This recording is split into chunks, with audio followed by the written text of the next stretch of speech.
God's name is written in you, one body, one spirit. This truth changes everything about how we see people. If God's Spirit lives in you, and His name is written in your DNA, then He is also in others. Jesus prayed in John 17:21, that they may all be one, just as you, Father, are in me and I in you, that they also may be in us. That means when you help your neighbor, you are loving God. When you forgive your family, you are honoring God's presence in them. And when you show kindness to a stranger, you are recognizing the signature of God in another human being.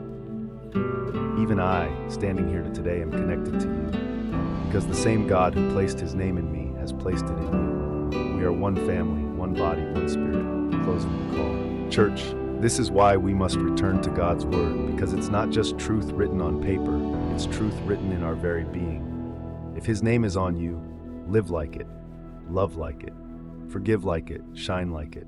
Let's pray. Father, thank you for fearfully and wonderfully making us. Thank you for placing your name in our DNA, for breathing your Spirit into our hearts. Bring us back to your word, unite us in your love, and teach us to see you in everyone we meet. In Jesus' name, amen. Thanks for watching. God bless you all. Please comment and subscribe.